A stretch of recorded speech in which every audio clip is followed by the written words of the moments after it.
Lápiz y papel para anotar algunas cositas que voy marcando, así pueden relacionar con lo que vimos la vez pasada.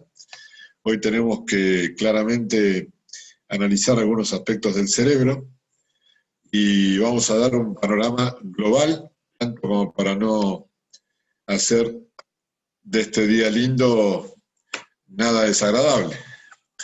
Porque el sistema nervioso, cuando se estudia, a veces se da una cierta complejidad porque necesita de la tridimensión, sobre todo cuando te dicen el lóbulo frontal o la parte coronal o la parte, bueno. Entonces, con este power que armé para unas clases de una maestría, lo modifiqué para poder hacerlo un poquito más accesible, pero creo que va a ser entendible. Fundamentalmente desde un manual de embriología, uno último que me compré para ver las etapas de gestación, actualizadamente dice que el sistema neural, que es la médula, está en su tercera semana de gestación. O sea que es muy tempranamente cuando se hace el cordón neuronal. Eso da la impresión que es una estructura parecida a una barra, que lo van a ver en algunos libros como la notocorda. De ahí arranca todo el proceso del sistema nervioso. Y luego aparecen los pliegues neuronales. Si estos tubos no cierran por completo, ese tubo neuronal no se cierra, bueno, desgraciadamente alguno de ustedes habrá escuchado las malformaciones de columna que generan básicamente la espina bífida y la mielomeningocele, que es que la estructura neuronal no está sellada. ¿Vieron los hilos en el campo donde se guardan los cereales? Bueno, ese sería el envoltorio de la médula. Cuando ese hilo no está cerrado, la médula tiende a protruir. Y eso es lo que pasa cuando estos chiquitos nacen sin la finalización de ese proceso de entubamiento de la médula, que son más que nada lo que rodea las meninges. Entonces, tercera semana de gestación está la notocorda, que es el origen del proceso neural. El sistema nervioso central, claramente, si vamos hacia arriba de la médula para arriba, está el cerebro, que inmediatamente después se inicia. Es la cuarta semana. Y ahí aparecen 3 vesículas primarias, y en la quinta semana aparecen 5. En la cuarta aparecen 3, y en la quinta aparecen 5. Y ahí empiezan los nombres, que ustedes tienen que hacerse un cartelito, ponerlo al pie de la cama y todas las noches leerlo una vez. Se van a dormir, es muy probable que eso quede como aprendizaje, porque cuando uno graba algo o lee algo antes de dormir, durante el sueño, se concilia el aspecto memórico de eso que hayamos leído. Por eso, si estudian de noche, antes de irse a dormir no lean otra cosa. Quédense con lo último que estudiaron. Se duermen y el cerebro acomoda. Esas 3 vesículas primarias que aparecen en la cuarta semana son prosencéfalo, mesencéfalo y romboencéfalo. El cerebro anterior es la frente de ustedes. El cerebro posterior la nuca. Y el cerebro entre los dos. Es como para ubicarse rápidamente en esa estructura del primer mes. Después aparecen en la quinta semana 5 vesículas, que son telencéfalo, diencéfalo, mesencéfalo, metaencéfalo y mielencéfalo.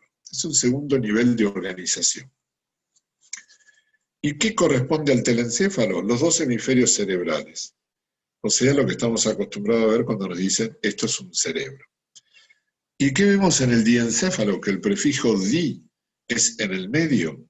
Vemos el tálamo, el hipotálamo y el subtálamo. ¿Y qué observamos en el mesencéfalo? Cerebro medio. El metaencéfalo, puente y cerebelo. Y el mielencéfalo, el bulbo. Ya después de ahí está la médula. No pretendo que lo estudien de memoria, pero sí que tengan el cuadrito. En todo caso, sacan una foto. Lo pueden buscar en los libros de neuro, están estas categorizaciones. Pero es para ubicarse claramente en dónde estoy cuando hablamos, yo le voy a hablar de los procesos del desarrollo de la motricidad. Así quedaría el cuadro, que cuando lo hice me di cuenta que estaba manejando mejor mi técnica de power, porque está bastante interesante, los cuadraditos, los colores. Yo empecé la cuarentena y era un dinosaurio, ahora soy un paleolítico, pero más avanzado. Fíjense que el cuadrito tiene las 3 vesículas, prosen, mesen, rombo, cerebro anterior, medio y posterior. De acá salieron en la 5ª semana 5. Y cada una corresponde a su nivel. Prosencéfalo, esteliri. Este sigue siendo igual, y el rombo es metaencéfalo y mielencéfalo. De la estructura telencefálica, los 2 hemisferios, uno a cada lado. Hemisferio cerebral derecho e izquierdo. Del diencéfalo tenemos el protagonista, que es el tálamo. Y abajo hipotálamo y subtálamo. En algunos libros van a ver también epitálamo. El mesencéfalo, mesencéfalo. El metaencéfalo, la estructura del puente y el cerebelo. Y en el mielencéfalo, el bulbo raquídeo. Estos cuadritos los tienen ahí, los van mirando, y solito se va a ir acostumbrando con la mirada a las estructuras, y en algún momento hagan una fotocopia, le sacan lo del medio y tratan de llenar el cuadro, a ver dónde se quedaron. Entonces, claramente tienen que estudiar el de arriba y el de abajo, porque este es todo lo mismo. Ahora vamos a ver funcionalidades, porque no tiene sentido estos nombres así de memoria si no sabemos qué hace. Vamos al cerebro. El sistema nervioso puede ser central o periférico. El central, cerebro y médula. Y las raíces nerviosas que salen de la médula forman el periférico. Por ejemplo, el ciático, el nervio radial, el mediano, todos los nervios que nos van a dar funcionalidades en miembros superiores e inferiores. Yo les hablé primero del prosencéfalo, del mesen y del romboencéfalo. Cerebro anterior, cerebro medio, posterior. Hasta ahí el gráfico está clarito. Fue lo primero que les hablé hoy. Gastón, poné sonrisa. Si está serio, digo, no entendés nada. Una sonrisa y dice, vamos amigándonos con el prosencéfalo. Ahora, el prosencéfalo tiene hemisferios cerebrales y estructuras profundas. Fenómeno. El mesencéfalo y el romboencéfalo, serían estos dos, se denominan colectivamente tallo cerebral. Y el romboencéfalo se divide en el puente, en el bulbo y en el cerebelo. Acá está la fotito. Prosencéfalo, telencéfalo, diencéfalo.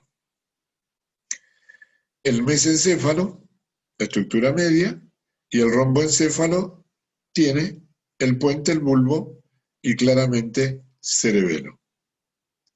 Y en esas estructuras tenemos la funcionalidad de casi todo el circuito de lo que nos interesa a nosotros, que son las funciones motoras. Entonces, si hablé del cerebro, el anterior es el prosencéfalo. Ahí lo tienen. No se olviden que después tenemos el medio, mesencéfalo, y después el romboencéfalo. Vamos a hablar de este. El prosencéfalo tiene el telencéfalo, donde hay 2 hemisferios, son muy parecidos, pero tienen diferente función. Y cada hemisferio tiene 4 lóbulos, que llevan el mismo nombre del hueso que corresponde en el cráneo. Entonces, si ustedes se tocan la frente, ahí es hueso frontal y atrás está el lóbulo frontal. Si se tocan la nuca, está el hueso occipital y el lóbulo occipital. Hasta ahí, esos 2 huesos son un frontal, un occipital. Pero si ustedes se tocan la parte de arriba de la cabeza por arriba del oído y unen las manos, ahí tienen los parietales, que son dos. Carolina, te tocaste la nuca. Los parietales, ahí está. Sería eso, donde está la raya del cabello, es donde se divide. Bien, bien, Carol. Muy bien. Y abajo, en los oídos, están los temporales. Entonces tenemos dos temporales, dos parietos, un frontal y un occipital. Y esos nombres de los huesos son los nombres de los lóbulos del cerebro.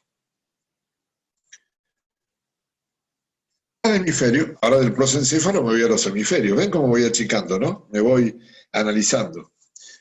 Cada hemisferio tiene 4 lóbulos. Tiene giros y surcos, que son todos esos dibujitos que ustedes ven acá.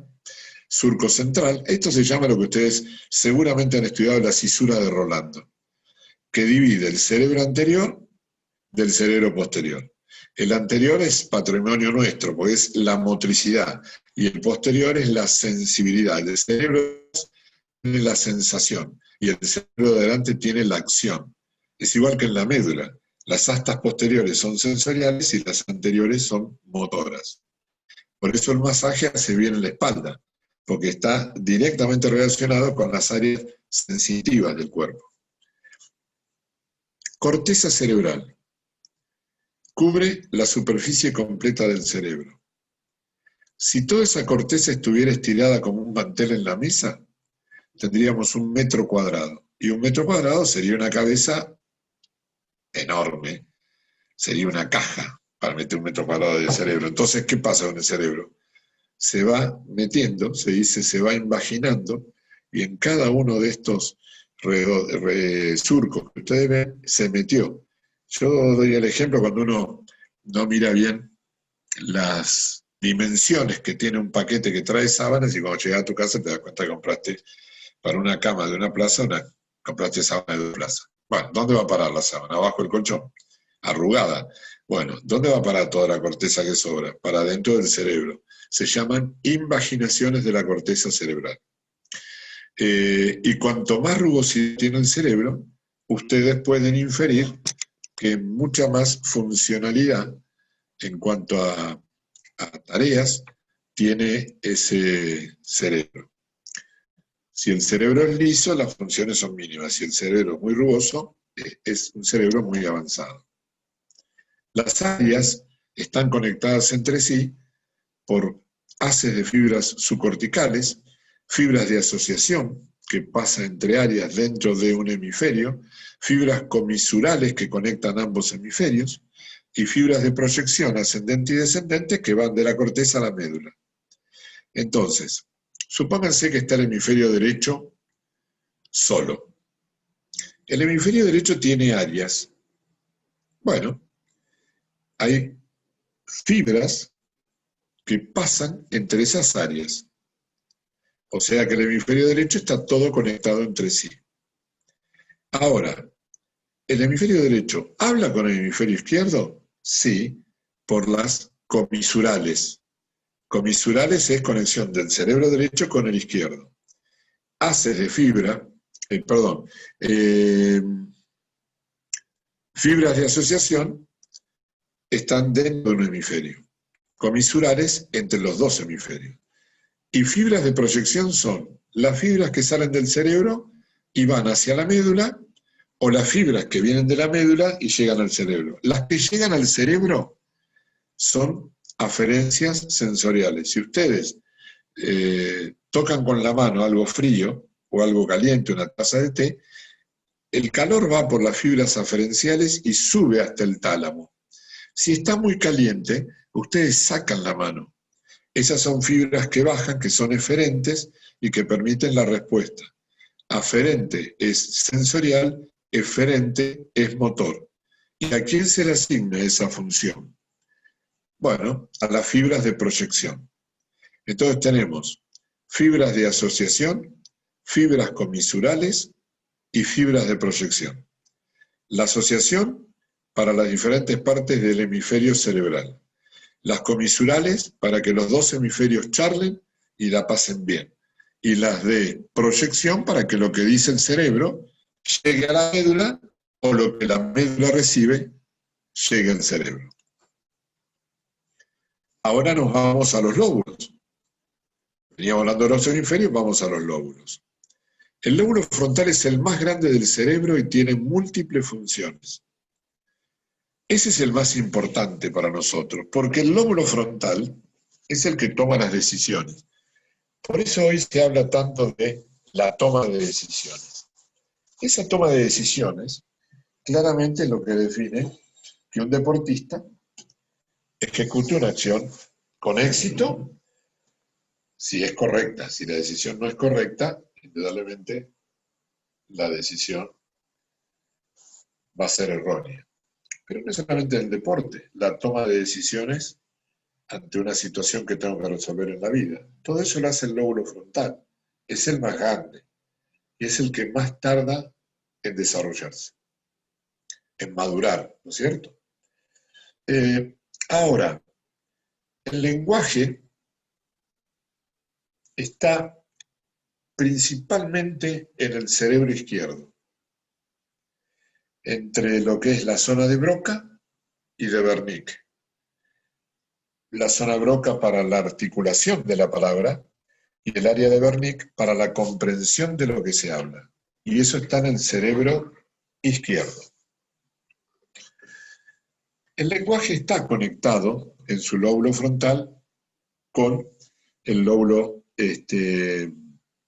temporal, en las vías de conexión. Pero tenemos una importante área en la zona anterior, que es la de generar la motricidad. En las áreas de asociación prefrontal están las emociones, la motivación, la personalidad, la iniciativa, el juicio, la habilidad para concentrarse y las inhibiciones sociales. Si una persona llega a una fiesta y está mal vestida para tu percepción, vos no decís que fea ropa, vos tenés una inhibición, porque no podés ser.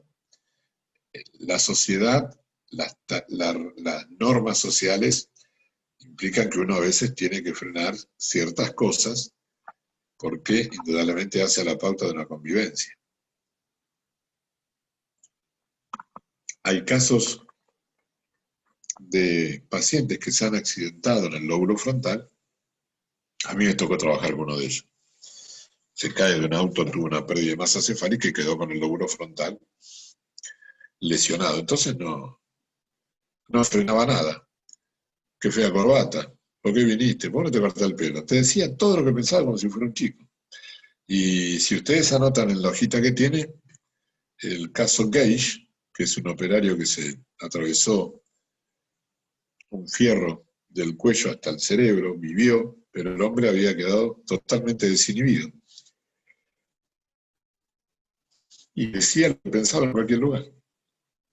Bueno, complicado si no se sabe que la persona es secuela de una lesión, te puede hacer pasar un papelón terrible. Pero claramente el caso Gage está en casi todos los libros de neurociencia, en la parte de cómo se descubrió que el lóbulo frontal era inhibidor de ciertos aspectos sociales para poder mantener una convivencia.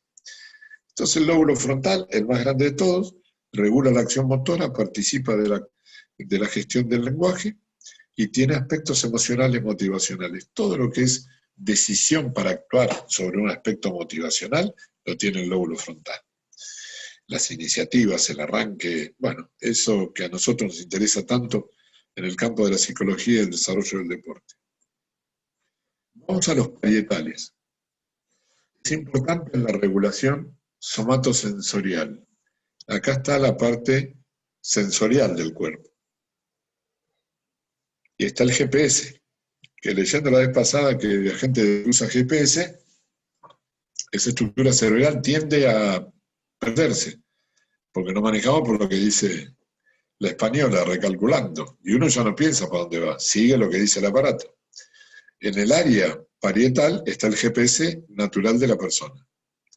El GPS que nos orienta a cómo movernos en el espacio. Esa regulación somatosensorial es la que yo les marqué post-rolándica. Este es el surco de Rolando. Acá está el lóbulo frontal y este el parietal. Este es en la parte sensorial del cuerpo y esta es la parte motora. En las caras mediales y laterales del lóbulo parietal están las sensaciones del dolor, el tacto y la posición en que están las extremidades. O sea que me da una noción clara de la contactación con los objetos, en la manipulación, porque está la situación del tacto, está la manifestación de un aspecto doloroso. Me duele algo, me está avisando que hay algo que está mal. Y si abro los brazos, bajo la pierna, levanto la pierna, esas posiciones de las extremidades se marcan en este mapa que se llama somatognosia. Somato es cuerpo y Gnosia, gnosia es conocimiento. El conocimiento del cuerpo. ¿Vieron cuando hablamos conciencia corporal, fundamentación del esquema? Bueno, está todo en esa área parietal, que es muy importante trabajarlo en las tempranas edades, porque no se olviden de lo que dijo Jean Piaget, que el periodo sensorio-motor es el periodo sobre el cual se desarrollan las bases cognitivas o el desarrollo del pensamiento de un niño. El sensorio es este, y muy próximo está el motor. Por eso acá está lo sensorio-motor, así como le muevo el mouse. Sensorio-motor. Llegamos al lóbulo occipital, que la importante función que tiene es la información visual. Reconocer los objetos. Y acá anoten lo siguiente. Cuando uno ve un objeto, la pelotita de tenis, lo primero que ve el cerebro es qué es lo que estoy viendo. Si es una pelota de tenis, preparo la raqueta. Si es un ladrillo, me corro. El cerebro primero ve qué es y después ve dónde está. Y a esa es la ubicación en el espacio. Pero primero, ¿qué me estás tirando? Y esta es la corriente dorsal y esta es la corriente ventral. Esta corriente ventral es qué vemos. Y ¿dónde está lo que vemos? Que es la ubicación espacial. Esto es muy interesante porque esta zona occipital se conecta con el área parietal. Y ahí sabemos la ubicación espacial que tiene ese objeto. El lóbulo temporal, te lo nombré hoy, es importante para procesar la información auditiva, es el lenguaje y su interpretación. Y ahí hay, en el lóbulo temporal, el área de Broca y Wernicke. Se los anticipé en la primera imagen, cuando les dije que el lóbulo frontal se conectaba con el lóbulo parietal en esas acciones motoras que son las necesarias para hablar. El área de Broca está en el lóbulo frontal. En esta zona se asocian varias áreas corticales para la producción del lenguaje hablado, porque fundamentalmente es donde se produce la motricidad. Pero está el área de Wernicke, que se localiza en el temporal, y esta zona se dedica a la comprensión del lenguaje de señas y del lenguaje hablado. Asigna un significado a los signos. Este es el área de Wernicke. Hoy el gran problema en la escuela es que los jóvenes leen pero no entienden. Esa área de Wernicke está desfavorecida yo diría en los últimos periodos de la enseñanza, donde no hay mucha obligatoriedad de lectura. Cuando uno escribe, la escritura favorece la comprensión. Y yo recuerdo cuando íbamos a la escuela, se hacían composiciones, te daban dictados, había una estimulación. Hoy la escritura de los jóvenes es inentendible, no hay una caligrafía de referencia. Mezclan signos de la cursiva con signos de la imprenta. El saber escribir y a practicar la escritura es facilitar la comprensión de lo que estemos leyendo. El prosencéfalo, analizado, el telencéfalo con sus hemisferios. esos hemisferios con los 4 lóbulos. Y claramente hemos analizado el lóbulo frontal, occipital, el temporal y el parietal. Ahora, si hablamos de la estructura diencefálica, está el tálamo, el hipotálamo y el subtálamo. Y de la estructura telencefálica están los ganglios basales, hipocampo, amígdala. O sea, que lo que yo hasta este momento desarrollé fue esto, la corteza. Por debajo de la corteza están los ganglios basales. Después está el hipocampo, la amígdala, importantísima en la regulación de las emociones, todo esto con sustancia blanca, y claramente el hipocampo y la amígdala forman el famoso sistema límbico, que es donde se estudia la manifestación emocional. Y estas estructuras talámicas, hipotalámicas y subtalámicas son estructuras de sustancia gris. Lo blanco corresponde a la mielina de los axones y lo gris corresponde a los cuerpos de las neuronas. Analizamos los ganglios basales, que era lo que está acá abajo. Son un grupo de núcleos interconectados que interactúan con el prosencéfalo, el di y el mesencéfalo. Es decir, forman cadenas de interacción. Los componentes del prosencéfalo, de los ganglios basales, se encuentran profundos dentro de los hemisferios. Por eso le hice este corte, que es un corte frontal, como si fuera paralelo a la cara, y en la mitad de la cabeza, y ahí ustedes tienen un hemisferio, otro hemisferio, esta es la línea media. Si proyecto para adelante el mouse me encuentro con la nariz, o sea que es un corte de frente esto. Y acá tienen el caudado, el núcleo caudado, el putamen, el globo pálido, todas las estructuras que forman los núcleos que se llaman subcortical porque están debajo de la corteza.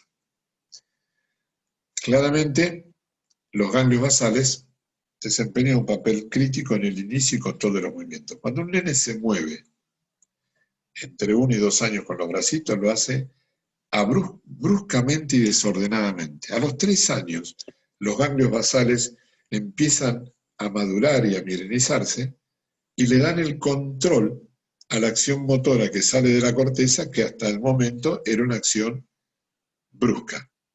O sea que si de la corteza recibo el impulso motor, mi brazo se mueve brusco, como cuando se te cortó la luz, te dan la luz, y el haz de luz que viene de golpe, el haz de electricidad, te quema las máquinas.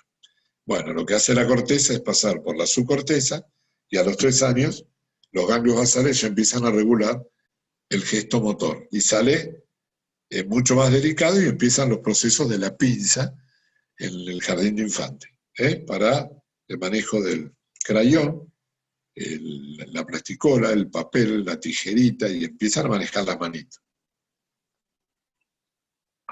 O sea que el ganglio basal es el que le da la educación en modales a la corteza. Caudado, lenticular, putamen y globo pálido. Los basales desempeñan un papel crítico en el inicio y control de los movimientos voluntarios, porque le pone la carga justa para empezar. Los nenes cuando agarran los lápices y están en jardín rompen las puntas, porque la descarga es brusca. Todavía los basales están un poquito santiagueños, caíditos, ¿no? Perezosos. Ahora vamos, miren por dónde estoy, Estoy por el sistema límbico, hablé de los basales. El sistema límbico consta de estructuras interconectadas que interactúan y proporcionan una estructura neuroanatómica para conductas relacionadas con el impulso, las motivaciones y las emociones. Es decir, el sistema límbico se decae cuando estás triste, se activa cuando estás contento y de ahí la producción de energía para moverse. Por eso, no es un tema menor, es la parte más importante del aprendizaje y la memoria, el sistema límbico. Sepan que los grandes aprendizajes van paralelo a las grandes emociones. Una emoción fuerte te hace que eso que sucedió se recuerde más tiempo. La emoción puede ser de tristeza o alegría, ojalá siempre fuera de alegría, pero también puede ser una emoción triste que te dejó grabado una fecha, un momento, una etapa, un lugar, una calle, lo que sea. Sistema límbico, amígdala y hipocampo. No son las amígdalas de la garganta, es el centro amigdalino de regulador de la emoción.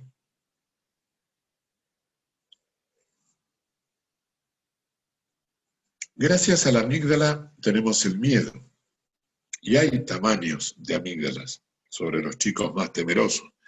Los estudios que se han hecho en Estados Unidos por la doctora Berger, que tomaba resonancias y veía las modificaciones de la amígdala en la medida que el chico tomaba más confianza en sí mismo, disminuía el temor.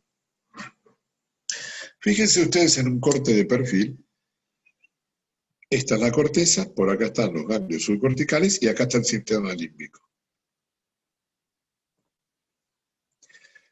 Giro cingulado, amígdala propiamente dicha, el tálamo, fórnix, glándula pineal, cuerpo mamilar, hipocampo, hipotálamo, pituitaria, esta es la silla turca del efenoides, ahí está la hipófisis, todo pasa ahí. Y fíjense ustedes, qué bárbaro que las emociones hace unos años pensaban que eran la base, los estados emocionales, por una crisis asmática. Hoy se dice que la mayoría de las enfermedades tiene que ver con trastornos emocionales. Fíjense ustedes que si el sistema límbico está acá, y acá nomás está la glándula pituitaria, cuando la función, la alteración emocional, genera un desborde de sustancias como el cortisol, directamente interviene la hipófisis. Y la hipófisis es la reina de todo el sistema hormonal, porque de la hipófisis salen todas las funciones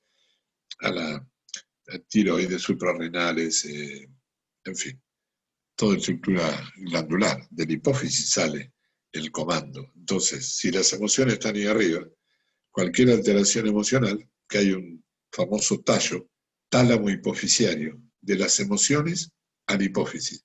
¿Cómo no repercutir en el cuerpo un estado emocional positivo o negativo? Y hoy ya se sabe que atrás de una enfermedad siempre hay una alteración de los aspectos emocionales.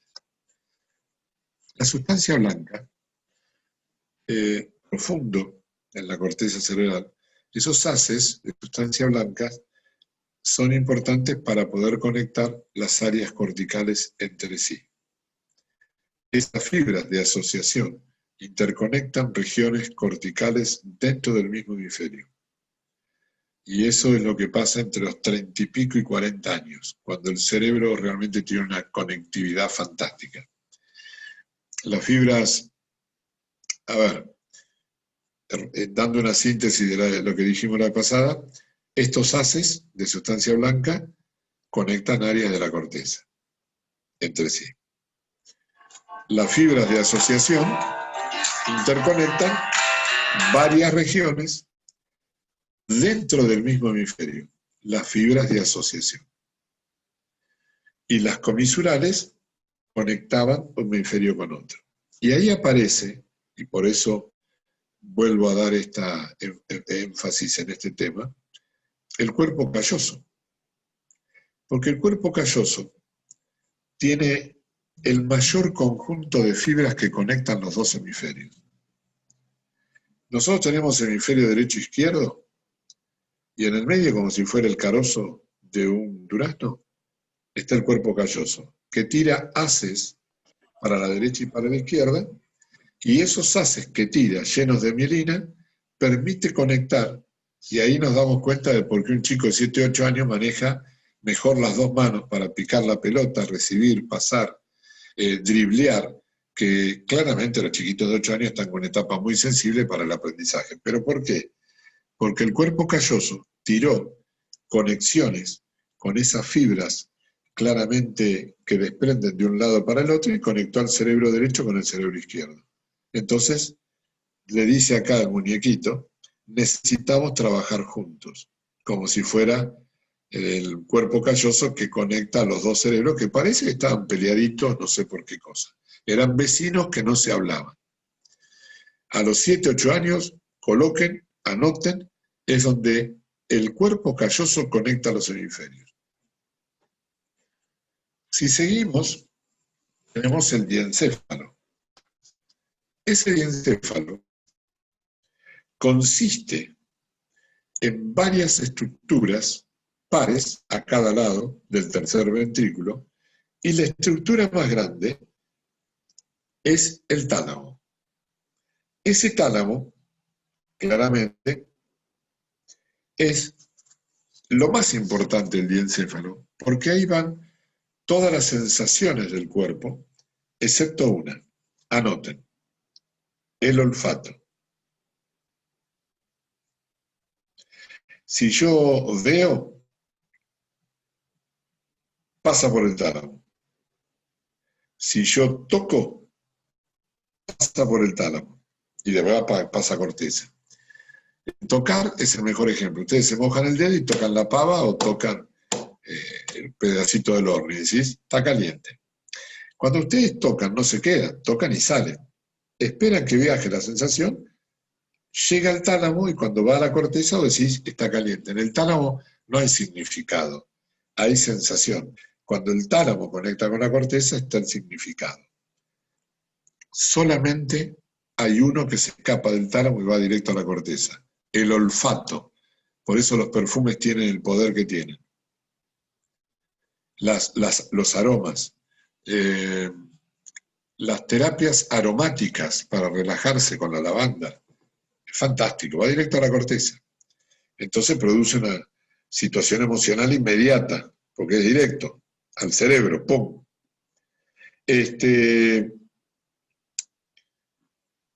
Estación crítica de procesamiento para toda la información sensitiva, excepto el olfato en su trayecto a la corteza. Pero también el tálamo procesa la información motora en la integración de la información cognitiva de orden superior y emocional, como en la regulación de la actividad cortical. ¿Qué es esto? ¿Qué es la integración?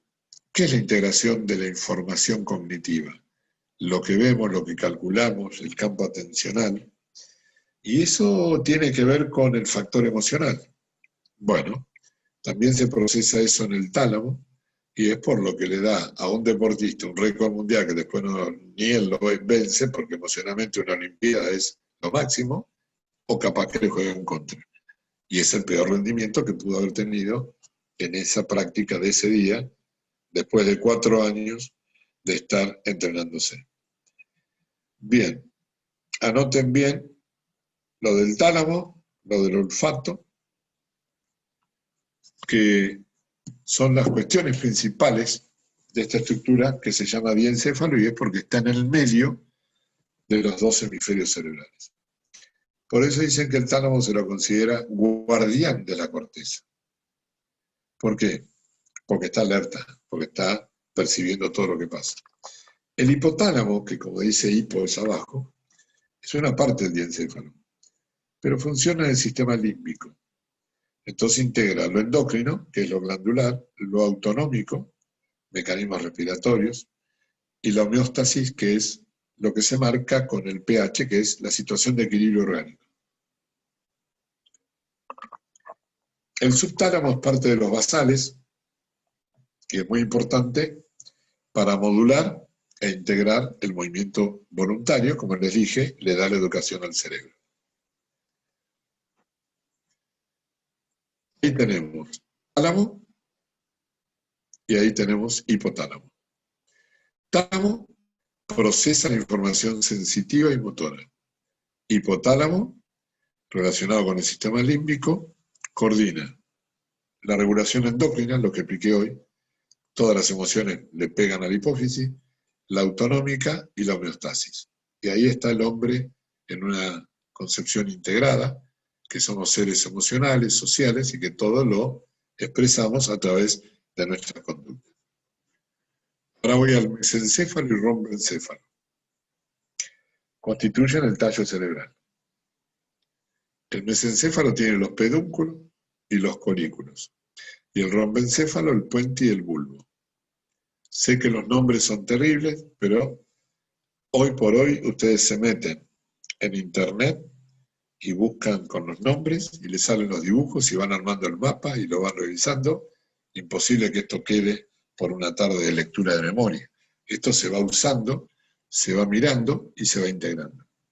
El tallo cerebral proporciona como un conducto, es una vía, por el cual viaja la información que viene de la médula, que es la aferencia, que son las ascendentes, te pinchaste un pie, te tocaron la mano, te quemaste con la taza de café, todo eso es ascendente. Y lo descendente es lo que viene del cerebro a la médula. Bueno, todas esas vías, como si fuera una autopista, es el tallo cerebral.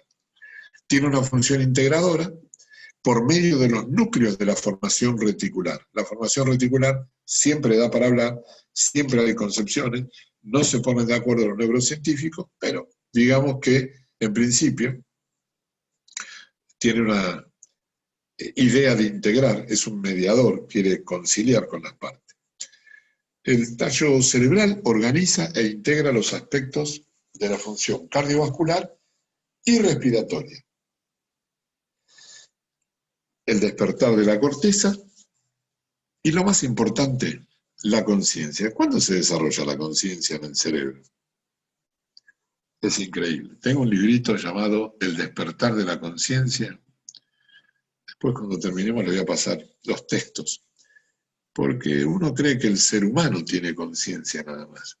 Y cuando empecé a leer el primer capítulo, decía, la conciencia también lo tienen los animales cuando tienen un déficit de agua. Tienen sed. Cuando tienen sed, los tipos se proponen buscar agua. Eso es estar consciente de que tengo sed. Entonces, un cambio de la salinidad en un agua genera una conciencia de la incomodidad que tiene el pez y se modifica yéndose por otro lado. Y así se han preservado grandes especies. O sea, este libro, El despertar de la conciencia, no considera que la conciencia es exclusivamente del hombre, sino de muchos animales en escala zoológica inferiores. Después les voy a dar el autor. Es increíble. Si seguimos bajando, llegamos a la médula. Una estructura cilíndrica de segmentos. Este es un segmento, como cuando cortamos el salamín para la picada. El salamín es la médula y los cortes serían cortes metaméricos. Este es un corte metamérico. Recibe información sensitiva de las extremidades, el tronco y órganos internos. Entonces, claramente, cuando uno recibe la sensación, está acá. Viene así, mírenme lo que hago con el mouse.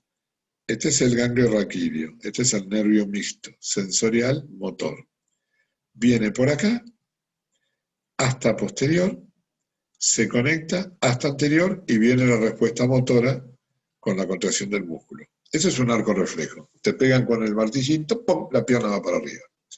Si el disco que está entre una vértebra y la otra sale por un costado, sale por otro, te puede alterar la sensibilidad de la pierna o del brazo o el área motora, de acuerdo por donde se desplace ese disco que está herniado. Acá están las estructuras medulares, de acá salen las astas posteriores y anteriores y forman el ganglio, y todo esto va por el canal medular, por adentro de la vértebra. Y atrás de ese canal medular está el cuerpo vertebral, que tiene el disco. Si el disco sale, aprieta a cualquier altura de acá y te produce el hormigueo, la falta de sensación o la torpeza motriz porque no tenés manejo muscular. Trato de que entiendan que esto pasa acá adentro. Adentro de las vértebras pasa la médula. De adentro de ese canal vertebral está este tubo neural, que tiene sus estructuras de la dura madre, vía madre, todas las meninges, y adentro la médula, hasta posterior, hasta anterior. Claramente esta persona está de espalda, está mirando para este lado, porque estas son las astas motoras anteriores. Esta persona está mirando para acá, hasta anterior, astas posteriores. Piel, acción muscular. Está más completo. Terminaciones nerviosas de la piel, aferencias, tiqui, tiqui, tiqui, tiqui, me quemé, llego acá, cuerpo celular de la interneurona, engancha acá y viene la respuesta. Y sacás el brazo rápidamente. Terminales nerviosas, acá están las unidades motoras con las fibras musculares. Y se hace la acción. Esto serían formas reflejas.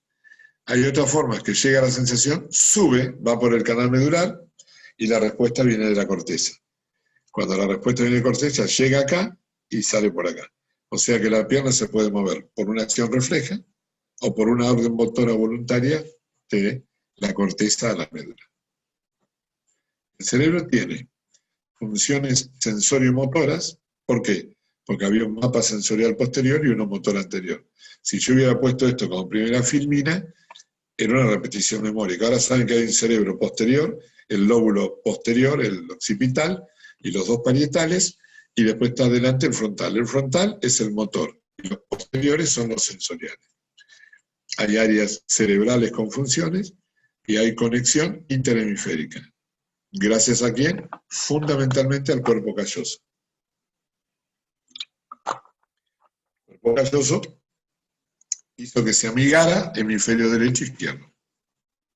El cerebro y la evolución. Por acá tenemos a César Banana Pueyrredón, claramente un maxilar prominente, llama la atención. En la odontología se suelen poner unos aparatos de empuje, pero son terriblemente de sufrimiento para los niños. A veces cuando tienen el maxilar muy adelantado, se trata de corregir. Y se coloca un traccionador mentoniano, que claramente no es nada favorable para un chiquito que esté durmiendo con ese sujetador retro maxilar, ¿no? Pero lo más importante de esto es que si ustedes comparan Australopithecus con Homo sapiens, el cráneo es chico, el maxilar es grande. Se arrancaba la comida, no había cubierto. Se traccionaba sobre el maxilar. Los primeros dientes cortan, los incisivos aseguran, y con los molares triturás. Acá ya iba más para atrás y aumentaba el tamaño. Acá ya estaba más o menos parejo, fíjense, de 400 centímetros cúbicos, estamos 900. Siguió creciendo, 1500, 1450 en Homo sapiens, y hoy tenemos un maxilar más pequeño que la masa cefálica. Y los que proyectaron esta evolución de cráneo, 10.000 años, tal vez más, hicieron el cálculo para ver de esta imagen del Homo sapiens 10.000 años para adelante, como son estos de acá para acá, y les daba por cálculo matemático un cráneo con un gran lóbulo frontal, que es lo que tenemos visto en algunas películas de ciencia ficción cuando los extraterrestres tienen una frente muy prominente. Eso significa un gran desarrollo del pensamiento y de la conectividad. Se calcula que va a ser así, entendiendo este proceso de los primeros estructuras craneales del Australopithecus, africanos, donde tenían menos de medio kilo de cerebro. Ahora estamos en 1,5 kilos. La masa cefálica creció mucho. Y de ahí se pueden sacar el tamaño de los cerebros, elementos perecederos, por eso lo único que tenemos son los cráneos, pero de los cráneos se puede inferir la masa cefálica que había dentro. Por eso esto es artificial, pero lo quisieron poner para que queden representadamente los tamaños de los hemisferios cerebrales o del cerebro en totalidad en aquella época. Y acá tenemos una ratita, lisita, un conejito, lisito, medio pelotudo en el conejo, pero acá el delfín tiene muchas comisuras y el delfín es muy inteligente y el hombre es muy inteligente. Entonces, claramente, los cerebros rugosos están diciendo que son de mayor cantidad de funcionalidades. Acá están las medidas verdaderas, acá están aumentadas para poder mostrarlo. Acá están las verdaderas, las mediciones en escala. Entonces ahora vamos a poder entender cómo los dos hemisferios están unidos por el cuerpo calloso. Cuerpo calloso está acá en el medio. Y lo más importante, que es donde quiero que ustedes anoten, son las áreas del cerebro. Porque esto es lo que va afín a nuestra profesión, al área, a los aspectos de la motricidad, tanto sea para entender cómo se desarrolla la motricidad, como para entender cómo se debe aprender la motricidad. Ahí donde dice área 4, M1, coloquen en el papel área motora primaria.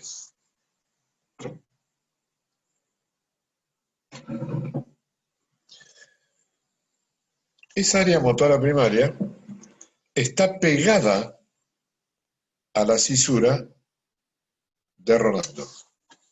De ahí para atrás está el cerebro sensorial. Esa área motora primaria continúa con un área llamada 6, porque esta es la 4, que es la premotora.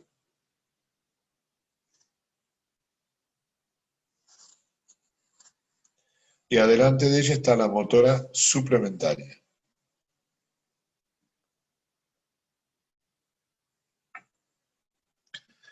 Y después tenemos la corteza prefrontal,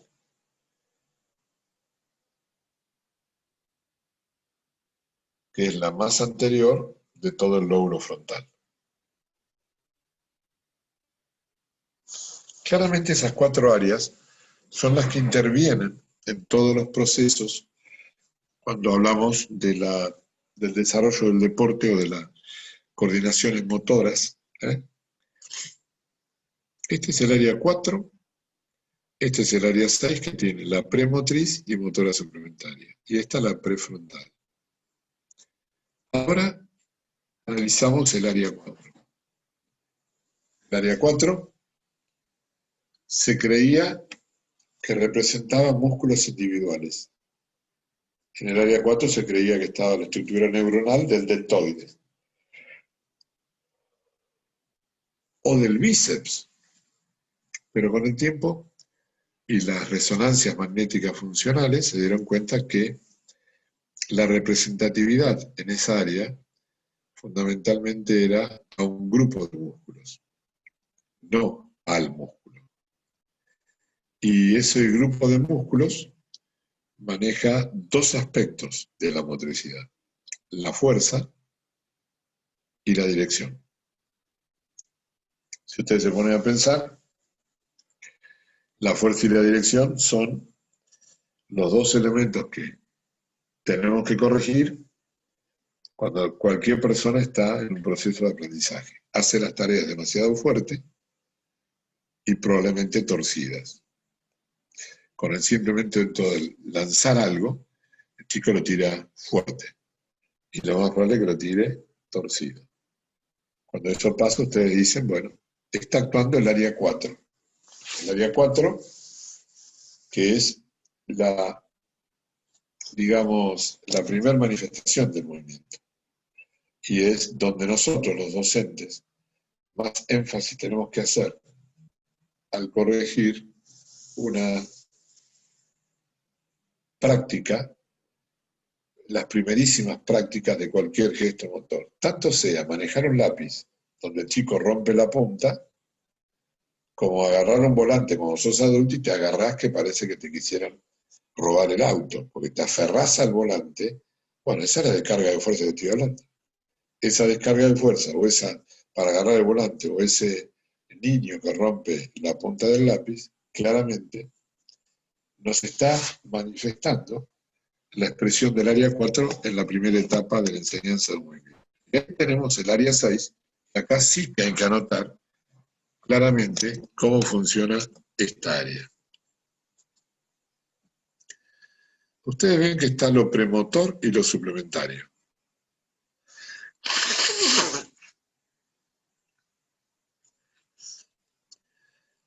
Premotor, vamos a pensar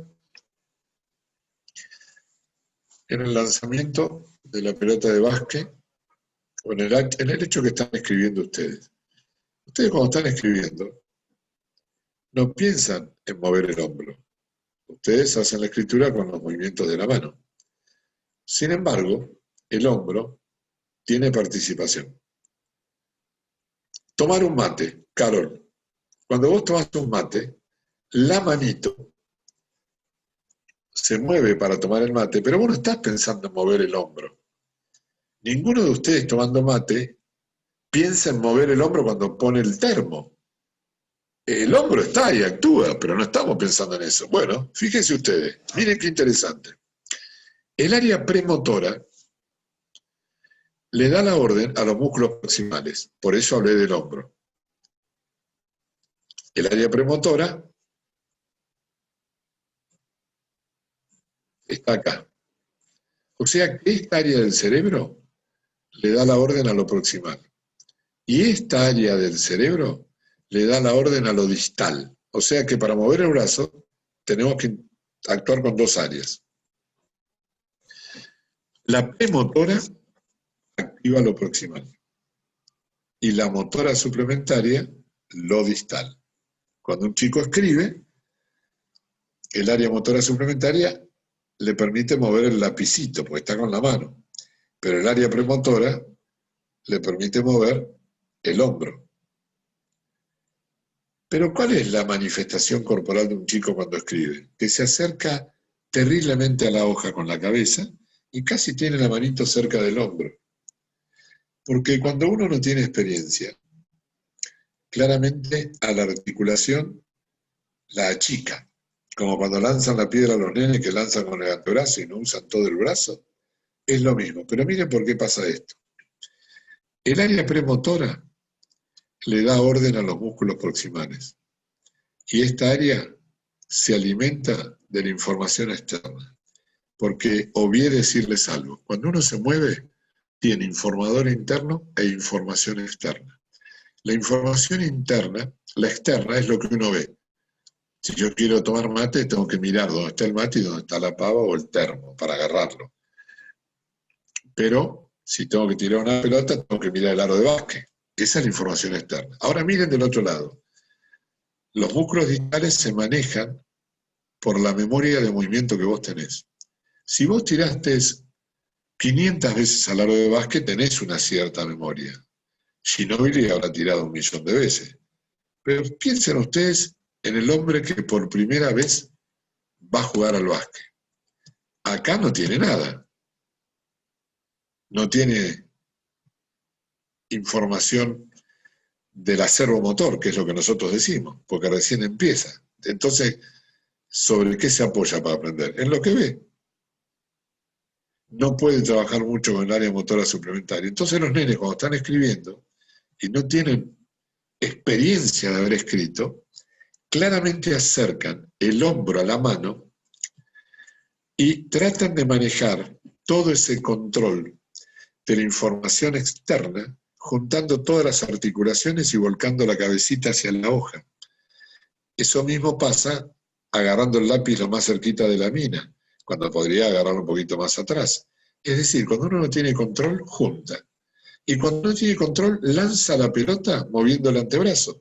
No hace todo el movimiento, sacar el brazo para atrás, que venga el hombro, rotación del hombro, extensión de codo y extensión y el lanzamiento de la pelota. No, al no tener posibilidad de recabar información, porque nunca tiré una piedra, hago un movimiento cortado, hago un movimiento muy parcializado, porque no puedo actuar con las dos áreas fundamentales.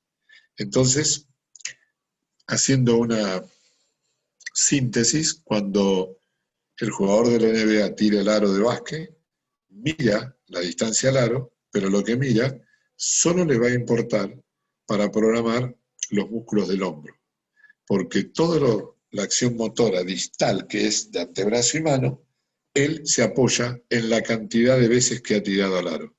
O sea que Ginóbili tira porque mira y porque tiró 1.000.000 de veces.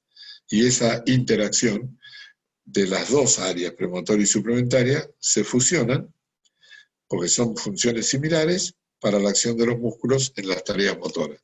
Por eso se dice que el área 6 planifica la acción motriz, y es donde tenemos que estudiar para poder entender más fácilmente los procesos de la enseñanza de la motricidad. Ahora, ¿cómo está representada la motricidad en la estructura de la corteza? Fíjense acá cómo está el corte, lóbulo frontal y posterior, el occipital y parietal, cerebro anterior y posterior, quise decir. La cisura de Rolando corta justo.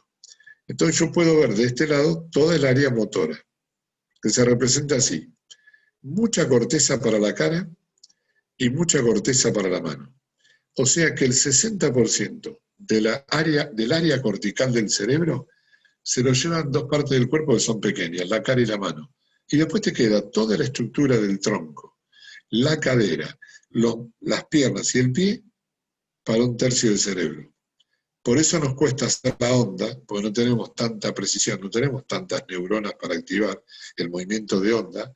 Aplaudo a los amputados de mano que pintan con el pie, porque tienen muy poca estructura neuronal y sin embargo logran unas vellosidades así, bellezas en la cuestión artística. Pintar con el pie cuando tenés, qué sé yo, 10 neuronas, ¿cuántas tenés? Miren todo lo que tiene en la mano. Y acá me explico por qué cuando enhebramos una aguja nos mordemos los labios. Porque hay una vecindad que cuando estamos trabajando en precisión, el campo bioeléctrico actúa sobre la cara. Se llaman las incinesias globales. Uno enhebra una aguja y se muerde los labios. ¿Para qué lo hace? No sé. Pero automáticamente no ponemos la cara lisa. Nos mordemos, hacemos trompillas, hacemos cualquier cosa. Pero son incinesias. Como empujar un auto a un amigo o a alguien que se quedó en la calle, arrugás la cara. Yo no le creo a un tipo que empuje y no arrugue la cara. Porque hacer fuerza es arrugar la cara. El reclutamiento de unidades motoras que se necesitan activan los músculos faciales, cinesias globales. Entonces, cuando alguien los ayuda a empujar el auto y no frunza la cara, decir, andate, más vale, seguí camino, no me estás ayudando. Acuérdense, ¿eh? Tomé un poquito de agua. Y acá, bueno, señores, si antes mostré el área motora con el homúnculo motor, ahora muestro acá. Esta es la cisura Rolando y acá se divide lo sensorial de lo motriz. Las sensaciones del hombre están mucho en las manos, mucho en los pies, importante para la reflexoterapia, con pacientes que pueden estar con coma inducido, se trabaja sobre la planta del pie y hay aferencias que le van dando la estimulación al cerebro para que ese cerebro, si bien está descansando, no termine, no se duerma tanto. Y en los casos de ACV, que puede estar el hombre en terapia unas semanitas o a veces menos tiempo, el kinesiólogo, palpando el pie, ya le da estimulación aferencial. La otra parte sensorial es la boca y la lengua. Por eso los nenes, los objetos, de la mano a la boca, porque hacen un reconocimiento de los objetos por estos aparatos sensoriales. El pabellón auricular es muy importante también para la estimulación sensorial, como puede ser la planta de los pies. O sea que este es el homúnculo sensorial, el otro era el homúnculo motor. Cómo estaba representado en el cerebro cada parte sensorial y motora. Individualidad. El programa básico del encéfalo viene marcado por los genes. Ustedes se acuerdan lo que es el genoma. La vida del hombre frente a las situaciones que debe enfrentar es el fenoma. Y siempre expresó que el genoma tomaba la batuta. Hoy cambió la cosa. Hoy se sabe que la genética puede tener una gran transformación en muy corto tiempo, determinado por interacción del medio social. O sea que los estudios de los gemelos idénticos, en resonancias magnéticas al nacer y al poco tiempo, dieron diferencias de cerebro, porque uno a lo mejor lloró más, a uno lo abrazamos más, a uno lo tuvimos más tiempo en la bañera. En definitiva, lo que el chico ha hecho, lo que uno ha hecho con un niño y con otro, que no son cosas iguales, intervienen rápidamente para su diferenciación en el cerebro. Como los rasgos corporales, el ojo, el color del ojo, la altura, todos los encéfalos tienen la misma anatomía, aunque cada uno de ellos es único. Y ahí están los gemelos idénticos que muestran diferencias visibles desde que nacen, porque el encéfalo es exquisitamente sensible a su entorno. Y esta frase me da pie para la palabra neuroplasticidad. O sea, la gran capacidad de conectividad que tiene el cerebro, claramente adaptándose a las funciones del medio externo. El tamaño del cerebro no es el único factor que importa para la inteligencia. Claramente, lo que le da inteligencia al cerebro son las interconexiones. Las interconexiones que estarían marcando la capacidad operativa. Y eso se llama hoy conectoma. Y se está estudiando claramente ese conectoma con las resonancias magnéticas funcionales que permiten entender la relación funcional que tiene el cerebro en el pasaje de los años. Un chiquito de 6 años, uno de 9, uno de 12, y se ve que a lo mejor pueden estar en la misma cantidad de neuronas, pero la conexión es totalmente diferente. El cerebro de un bebé en la proporción es 6 veces mayor que el adulto. Fíjense ustedes que un nenito nace con 100.000 millones de neuronas y a los 7 años ya casi tiene el tamaño del cerebro adulto y el cuerpo tiene la mitad de lo que es el cuerpo adulto. O sea que los bebés nacen con una cabeza grande. Son cabezones. Uno no lo dice, pero son cabezones. Y la reacción es 3 veces el cuerpo. Mientras que en el adulto es 7 veces el cuerpo. Entonces, acá se habla que el encéfalo de un bebé es 6 veces mayor que en un adulto, en la proporción de su cuerpo. El cerebro de la mujer, después de los 13 años, es más pesado que el del hombre, en relación con el peso total del cuerpo. Yo tengo el estudio, saqué las proporciones. La ballena, ¿qué cerebro tiene? El elefante, ¿qué cerebro tiene? Son enormes. Pero cuando ustedes comparan el cerebro con el tamaño del cuerpo, no es tan así. La proporción es chico. Entonces, esto es muy importante porque entendieron si el cerebro crecía en relación del tamaño del cuerpo. Es muy interesante. Desde los 20 años la masa encefálica decrece 1 gramo al año. No se depriman los que tienen 20, porque encima estamos con cuarentena, van a empezar a pensar que el cerebro pierde 1 gramo a partir de hoy por año. El peso aumenta desde el nacimiento y llega al máximo en la adolescencia. Jóvenes adolescentes, no pierdan horas de sueño. La alteración del sueño le hace muy mal al cerebro. Los chicos duermen mucho porque acomodan sus conocimientos, sus experiencias, pero sobre todo porque cuando se duerme, se crece. Cuando se duerme, la función de la somatotrofina actúa más. El número de neuronas se establece en la infancia, pero al crecer el cuerpo, su tamaño aumenta y se generan nuevas conexiones. Sinapsis, no hay que explicar demasiado, todos sabemos que de una estructura presináptica, que es el axón, se liberan los neurotransmisores y de este lado hay receptores específicos. Y esta es la dendrita. O sea que un axón le pasa la comunicación a la dendrita. A eso se lo llama sinapsis axón dendrítico. Pero también hay otras conexiones. Axón axónica, axón con axón. Y hay otras. Axón con cuerpo vertebral. Se llaman acción soma. Porque el cuerpo vertebral, el cuerpo neuronal se llama soma neuronal. Entonces, tenemos axón dendrítico, axón axónica, axón soma. Es decir, el axón se conecta con el cuerpo de la neurona. El encéfalo tiene 100.000 millones de neuronas y existen más conexiones entre ellas que átomos en el universo. Imposible de calcular, imposible. Las comunicaciones o la comunicación entre las neuronas se produce por dos tipos de sinapsis. Sinapsis química, la que expliqué recién, y esta es la eléctrica. Esto es lo lógico cuando se corta un cable. Uno tiene que sacar el plastiquito que rodea el cobre, lo une, pone la cinta aisladora y la electricidad pasa. Pero las sinapsis eléctricas no son tan frecuentes en el organismo. Son más frecuentes las sinapsis químicas. Es decir, para que un impulso pase